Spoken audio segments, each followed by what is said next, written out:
कभी आपने सोचा है कि रेल की पटरी पर ये पत्थर क्यों होते हैं या ट्रेन के पीछे ये एक्स क्यों बने होते हैं? कोल्ड ड्रिंक के ढक्कन के अंदर मौजूद ये प्लास्टिक डिस्क क्यों होता है? और आपका नाखून जहाँ खत्म होता है उसी जगह एक रहस्यमयी चीज होती है जो आपको हैरान कर देगी। ये वीडियो बहुत मजेदार होने वाली है, इसलिए पूरा जरूर देखना। रेल की पटरी पर पत्थर। हर बार जब आप ट्रेन में सफर करते हो तब इन पत्थरों को देखते हो जिसे गिट्टी भी कहते हैं, पर ये आखिर ट्रैक के आसपास क्यों बिछे होते हैं? सबसे पहली बात जो आपको जाननी चाहिए वो ये है कि ये है वो रेल की पटरी, पर जो पटरी आप देखते हो वो इतनी सिंपल नहीं होती है। उस पटरी के नीचे ये होता है कंक्रीट से बने हुए ये लंबे लंबे प्लेट्स जो आप असल पटरी पर देखते हो, इन्हें स्लीपर्स कहते हैं। स्लीपर्स के नीचे ये ग्रे पार्ट जो आप देख रहे हो ये है वो पत्थर जो कि बिछा हुआ रहता है, और इन सारे पत्थरों को बैलेस्ट कहते हैं। उसके नीचे और दो लेयर होता है, ये पीला और ये लाल जो आप देख रहे हो, और उसके बाद वो नेचुरल जमीन होती है जो ये हरे कलर का आप देख रहे हो। हम में से ज्यादातर लोगों को यही लगता है कि सिंपल जमीन के ऊपर पटरी बिछी होती है, पर ये सच नहीं है। ट्रैक को अगर आप गौर से देखोगे तो आपको ये पता चलेगा कि ये थोड़ी ऊंचाई पर बनाई जाती है। उसके नीचे बहुत सारे सेटिंग्स होते हैं। ये जो स्लीपर्स होते हैं जिसके ऊपर ये पटरी बिछती है ये भी बहुत जरूरी होती है। ये कंक्रीट के बने स्लीपर्स पटरी के बीच के गैप को बनाए रखती है, और इस कंक्रीट के बने स्लीपर को एक जगह पर ये पत्थरें रखती है, और यही इन पत्थरों का काम है। मतलब ये पत्थर इस सीमेंट के लंबे लंबे स्लीपर्स को एक जगह पर रखती है, और ये स्लीपर इस लोहे के बने पटरी को एक जगह पर होल्ड करती है। मतलब मेन काम यहाँ पर पत्थर ही कर रहा है। एक ट्रेन का वजन लगभग 10 लाख किलोज होता है, तो आप सोच ही सकते हो कि एक लोहे का बना हुआ पतला सा ट्रैक ही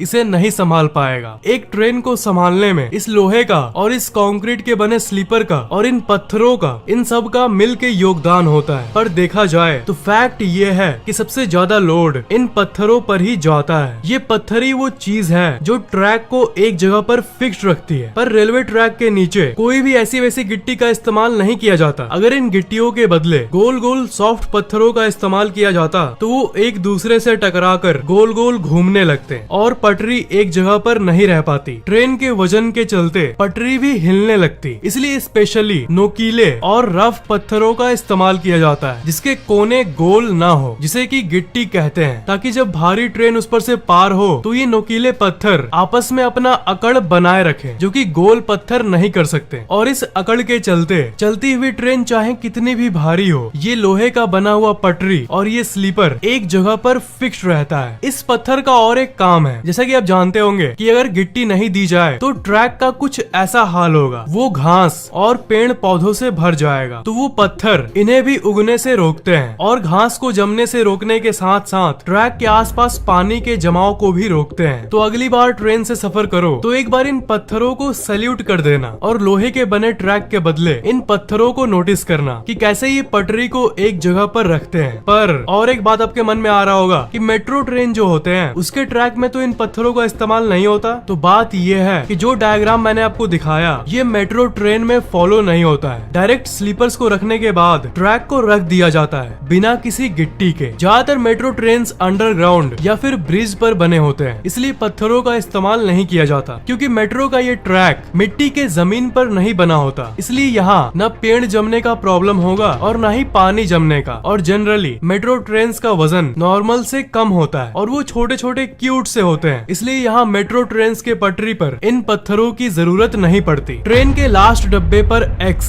स्टेशन पर जब आप ट्रेन का इंतजार करते हो तब आप बहुत सारे ट्रेन को पार होते हुए देखते होंगे। तब आपने ये जरूर देखा होगा कि लास्ट वाले डब्बे पर एक्स होता है। लोगों के मन में आता है कि ये एक्स आखिर है क्या? असल में ये एक्स एक साइन है जो ये दर्शाता है कि ये ट्रेन का आखिरी बॉगी यानी आखिरी डब्बा है। और सिर्फ एक्स ही नहीं, लास्ट डब्बे में LV लिखा हुआ होता है। इस LV का मतलब होता है लास्ट व्हीकल, मतलब आखिरी डब्बा। जब ट्रेन स्टेशन से निकलती है तो स्टेशन मास्टर हर ट्रेन को देखकर ये श्योर करता है कि आखिरी डब्बे पर एक्स लिखा हुआ हो। मान लो उसने ये देखा कि ट्रेन के लास्ट में एक्स और LV नहीं लिखा हुआ है, तो ऐसी कंडीशन में वो तुरंत रेलवे डिपार्टमेंट को रिपोर्ट कर देता है, क्योंकि एक्स नहीं है इसका मतलब कुछ डब्बे रास्ते में ही रुक गए हैं। दो डब्बों के बीच का लिंकर टूट गया है, इसलिए इमरजेंसी के चलते उस पटरी पर आने वाली सभी ट्रेन को रोक दिया जाता है जब तक सब कुछ वापस नॉर्मल नहीं हो। हालांकि ऐसा बहुत कम होता है, पर लोगों की जान बचाने के लिए ये बहुत जरूरी होता है। आपके मन में एक क्वेश्चन क्वेश्चन आ रहा होगा कि रात के समय थोड़ी ना एक्स किसी को दिखेगा, तो इसलिए रात के समय इस एक्स के बदले इस छोटी सी बत्ती का इस्तेमाल किया जाता है जो कि इस एक्स के नीचे होता है। ये बत्ती हर एक सेकंड में जलती और बूझती रहती है। तो स्टेशन मास्टर रात को ये चेक करता है कि ये बत्ती ब्लिंक हो रही है कि नहीं। तो ये था इस लाइट और ये एक्स और इस एलवी का मतलब बुक मार्जिन। आप अभी अपना कोई सा भी किताब लो, कोई सा भी किताब, उसमें आप ये देखोगे कि जो लाइंस हैं वो थोड़ी जगह छोड़ के शुरू होती है, मतलब इतना सा गैप होता है और फिर जानकारी आती है। पर क्या आपने कभी सोचा है कि ये लाइंस किस लिए छोड़ा जाता है? क्योंकि जनरली तो आप ये जानते ही होंगे कि हमें पेपर का पूरा इस्तेमाल करना चाहिए, ज्यादा खाली जगह नहीं छोड़ना चाहिए, क्योंकि पेपर पेड़ से ही बनते हैं और हम सबको पेड़ को बचाना चाहिए और कागज का वेस्ट नहीं करना चाहिए। पर हर किताब में इतने गैप के बाद ही टेक्स्ट क्यों शुरू होता है? बहुत लोग कहेंगे कि इसमें क्या अजीब बात है, प्रिंटिंग का ये सिंपल स्टाइल है। पर नहीं दोस्त, हर चीज के पीछे कारण होता है। असल में इसका उत्तर जानने के लिए उस समय चलो जब ना कंप्यूटर था और ना ही मोबाइल था। जानकारी को सिर्फ कागज पर ही जमा किया जा सकता था। पर दिक्कत ये है कि चूहे, जी हाँ वही चूहे, किताबों को काट कर जानकारी को निगल लेते थे और इसलिए उस समय गैप देने का स्टाइल शुरू हुआ, ताकि अगर चूहे आकर काटना शुरू भी करें तो जानकारी लॉस्ट ना हो, क्योंकि वो किनारे वाले हिस्से से काटना शुरू करते हैं, साइड से ही वो काटना प्रारंभ करते हैं। पर क्योंकि उतना गैप छोड़ा हुआ है, इसलिए चूहा अगर साइड का हिस्सा काट भी ले तो वो इस खाली गैप वाली व्हाइट एरिया को ही खाएगा और जानकारी अंदर की एरिया में सेफ रहेगी। चूहों के डर से हम लोगों ने ये गैप छोड़ा है। गजब बात है ना?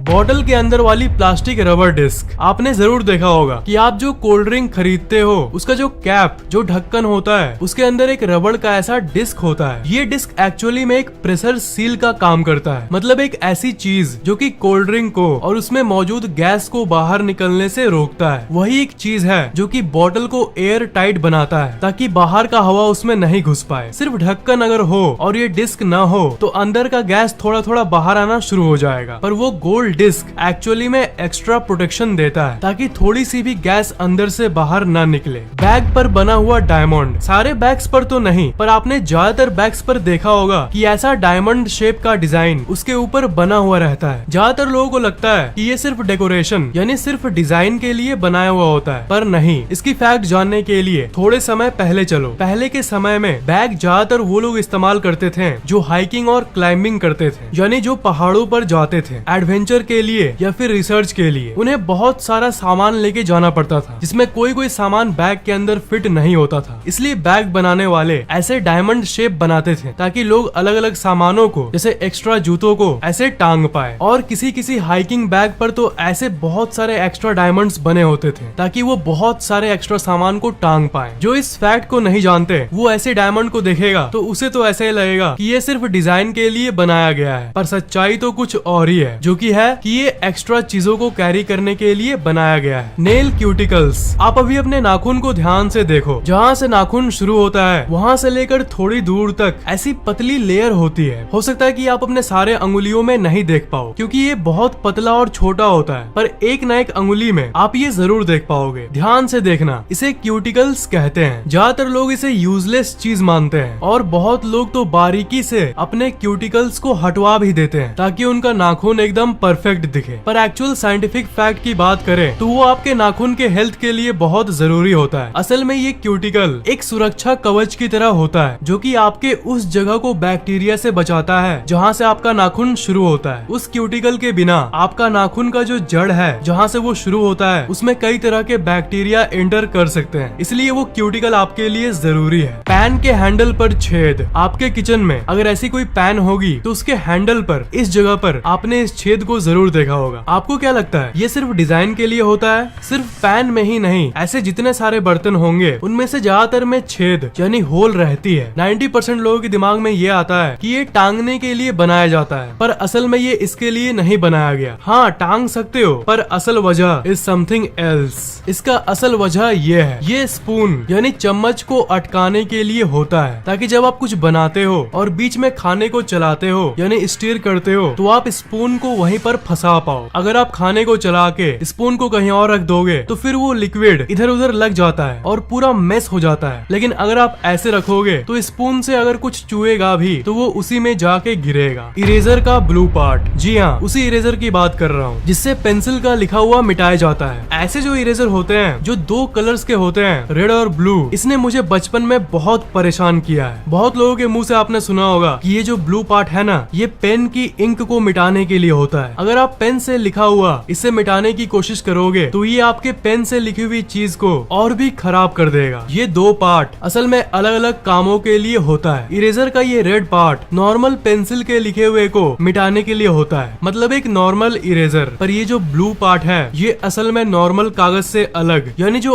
आर्ट कागज होते हैं या जो स्क्रैप बुक होते हैं उनपे अगर आप पेंसिल से कुछ लिखते हो उसे मिटाने के लिए होता है। इन सब कागजों का सतह मोटा होता है, नॉर्मल कागज के मुताबिक थोड़ा ज्यादा रफ होता है और उसमें जो आप लिखते हो वो जल्दी मिटता नहीं है। ये रेड वाला नॉर्मल रबड़ उसे मिटा नहीं पाता, पर ये जो ब्लू पार्ट है ये किसी भी पेपर से, पेंसिल से लिखी हुई किसी भी चीज को मिटा सकता है। Bumps on J and F की। अपने कीबोर्ड पर आपने J और F बटन में ऐसे बम्प्स को जरूर देखा होगा, पर जैसा कि ज्यादातर लोग सोचते हैं वो जस्ट ऐसे ही वहाँ नहीं होता। इसके पीछे भी कारण है। ये उन लोगों के लिए होता है जो बिना कीबोर्ड को देखकर टाइपिंग करते हैं और बहुत फास्ट टाइपिंग करते हैं, वो भी सारे अंगुलियों से। ये J और F एक सेंटर पॉइंट का काम करता है जिनको अंगुलियों के जरिए सेंस किया जा सकता है। मतलब J और F को सेंटर पॉइंट के रूप में फील करके वो लोग अच्छे से टाइपिंग कर पाते हैं। मतलब वो फास्ट टाइपिंग करने वाले बिना कीबोर्ड को देखे J और F को फील कर लेते हैं उस उठे हुए बम्प के चलते, और फिर उस पॉइंट के रेस्पेक्टिव आसपास के बाकी कीज कहाँ है इसका अंदाजा लगा लेते हैं और धड़ाधड़ तेजी से टाइपिंग करते हैं। आपको सबसे इंटरेस्टिंग कौन सा लगा? ट्रेन वाला फैक्ट, बैग पर बने डायमंड का फैक्ट, या आपके नाखून के क्यूटिकल का फैक्ट? नीचे कमेंट्स में जरूर लिखना। इस वीडियो को लाइक करना बिल्कुल भी मत भूलना और शेयर जरूर कर देना, और अभी तक सब्सक्राइब नहीं किए हो तो सब्सक्राइब जरूर कर लेना और बेल आइकन को तो भूलना ही मत, उसे जरूर दबा देना।